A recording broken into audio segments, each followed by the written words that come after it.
There are few images more haunting in Roman history than what happened to Cicero. His decapitated head and severed hands, blackened with blood, were hammered into the Rostra, the very place where he had once stood tall as the Republic's greatest defender. The crowd that gathered was struck by horror. The voice that had condemned Antony as a tyrant was gone, silenced not by debate but by the sword. This grotesque display was more than an execution. It was ritual humiliation. Every nail hammered into wood was a reminder of Antony's triumph. Every drip of blood, a symbol of Cicero's defeat.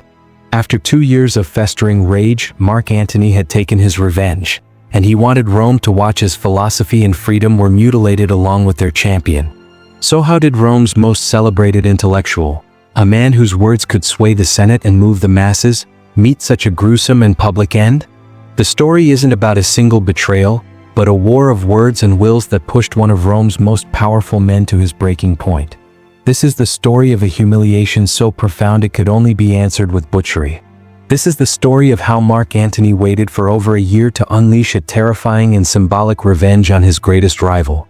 Our story begins in the chaos that followed the Ides of March 44 BC.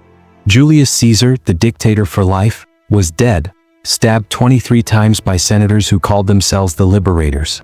They thought that by killing Caesar, they had saved the Roman Republic from a tyrant. What they had actually done was plunge it into a catastrophic power vacuum. 2 men quickly rose to the top. The first was Marcus Tullius Cicero.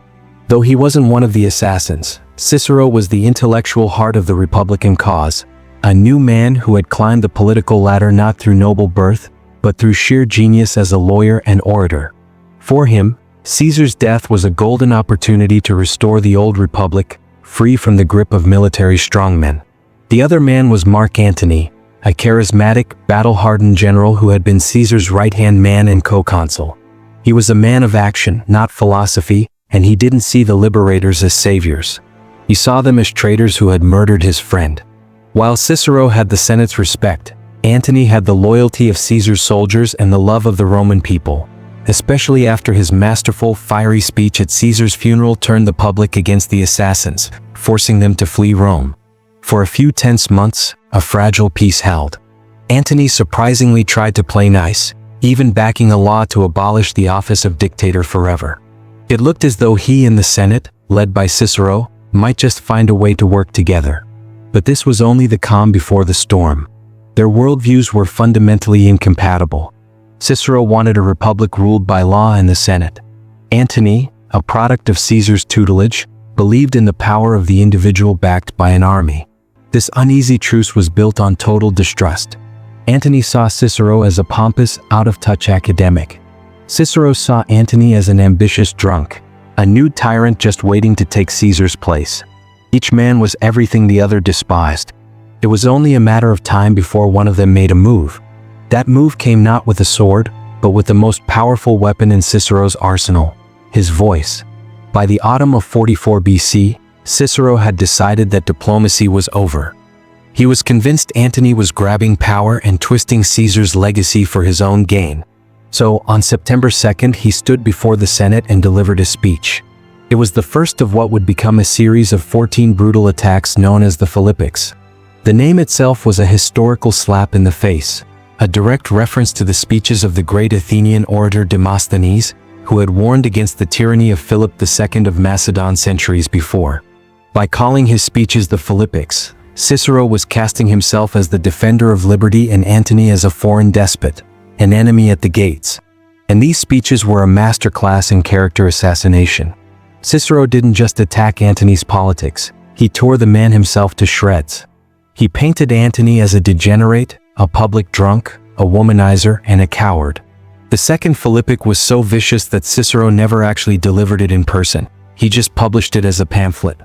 In it, he portrayed Antony's entire life as one long tale of failure and corruption, accusing him of everything from massive debts to scandalous affairs, all to prove that he was a threat to the Roman state. In one blistering passage, Cicero declared, "What is there in Antonius save lust, cruelty, insolence, audacity? He is wholly compact of these vices." The speeches were published and passed around Rome, spreading like wildfire. For a man like Mark Antony, whose power depended on his image as a respected leader, This was humiliation on a whole new level. Cicero's words did real damage.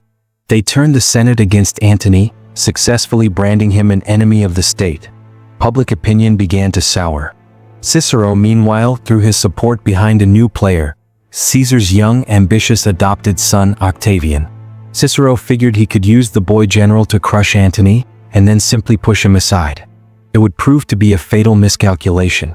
Weakened by Cicero's verbal onslaught, Antony was declared a public enemy and forced out of Rome.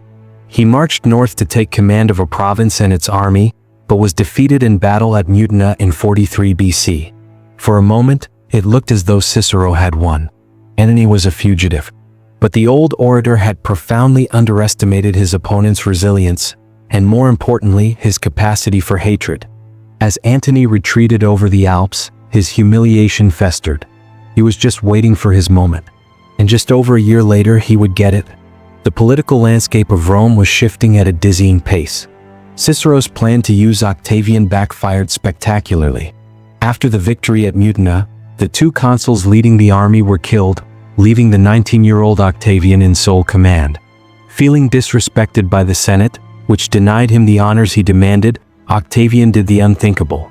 He marched his army on Rome, seized the treasury, and had himself declared consul. Then he reached out to his former enemy.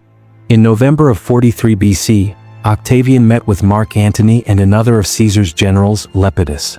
On a small island in a river, the three most powerful men in Rome set aside their rivalries and formed the Second Triumvirate. This wasn't just a friendly pact. It was a legal 5-year military dictatorship, giving them the power to make laws, appoint officials, and most terrifyingly, to condemn their enemies to death without trial. Their first order of business: settle old scores and raise some cash. They revived one of the Republic's most horrific traditions, the proscriptions. They drew up death lists and posted the names in the forum. Anyone on the list was an outlaw. Their property was seized and a huge reward was offered for their head. It was a state-sanctioned bloodbath meant to eliminate all opposition and fund their upcoming war against Caesar's assassins, Brutus and Cassius. Ancient sources say some 300 senators and 2,000 wealthy equestrians were marked for death. The triumvirs callously traded the lives of their own friends and family. Lepidus sacrificed his brother. Antony agreed to the death of his uncle. And Octavian, who had once admired Cicero, agreed to sacrifice the great orator. For 2 days, Octavian reportedly argued to spare Cicero, but Antony was immovable. The humiliation of the Philippics was a wound that had never healed. He didn't just want Cicero dead. He insisted his name be at the very top of the list. The man whose words had driven him from Rome and branded him a tyrant would be the first to fall. For Antony, this wasn't politics. It was personal. The hunt for Marcus Tullius Cicero was on. When the 63-year-old Cicero heard about the proscriptions, he knew it was over. He was at his villa near Tusculum and at first tried to flee. His brother Quintus, also on the list, went back to Rome for money but was quickly caught and executed. Cicero headed south, hoping to get a ship to Macedonia.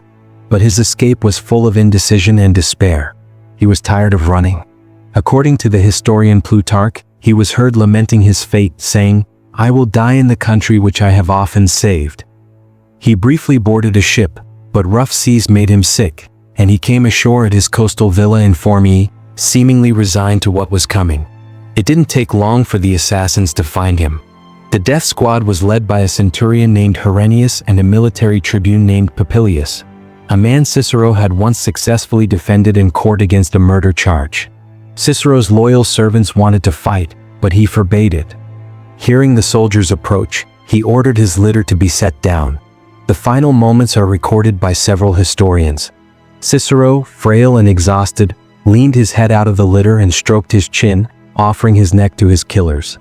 His last words were reportedly, "There is nothing proper about what you are doing, soldier, but try to kill me properly." Herennius then swung. It supposedly took 3 clumsy hacks to sever the old statesman's head. But Antony's orders were chillingly specific. Death wasn't enough. The instruments of Cicero's humiliation had to be destroyed. So the soldiers also chopped off both of his hands, the very hands that had written the 14 blistering speeches against him. The severed head and hands were brought back to Rome. Antony was in the forum when the soldiers arrived, holding up their gruesome trophies.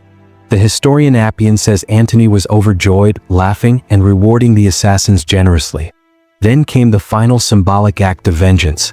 On Antony's orders, Cicero's head and hands were nailed to the Rostra, the speaker's platform, the sacred stage of Roman oratory, the very place Cicero had defended the Republic time and again. Now his silenced head and lifeless hands were put on display, a terrifying warning to anyone who dared to speak out. The message couldn't be clearer. The voice of the Republic was dead. The historian Cassius Dio adds one final grotesque detail. Antony's wife, Fulvia, had her own reasons to hate Cicero. He had been an enemy of her first husband, too. Dio writes that Fulvia took Cicero's severed head, spat on it, and pulled out its lifeless tongue.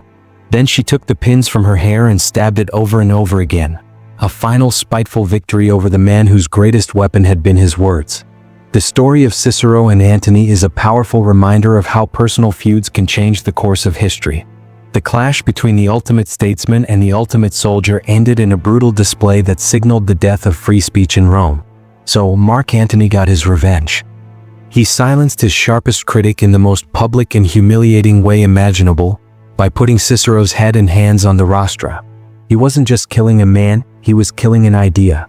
He was declaring that the age of debate and republican ideals was over, replaced by the raw power of the sword. In the short term, Antony had won. He and the triumvirs went on to defeat Brutus and Cassius a year later, sealing the Republic's fate. But history has a long memory. Antony's victory didn't last. He would eventually lose to Octavian and die by his own hand. Cicero's legacy, however, endured. You can chop off a head and nail hands to a post, but you can't destroy the written word. Cicero's speeches and writings survived the fall of the Republic, and the man who ordered his murder. They were studied for the next 2,000 years, influencing the founding fathers of the United States and shaping the very idea of Western political thought. In the end, Antony won the battle for his life, but Cicero won the war for history. Antony is remembered as a great general, but also a tragic figure on the wrong side of history. Cicero, for all his flaws, is immortalized as a martyr for liberty, a man who, as he wrote in his final Philippic, knew that while a person's life is short, the memory of a life nobly resigned is everlasting. His mutilated body was a symbol of Antony's power, but his words became a symbol of the republic he died trying to save.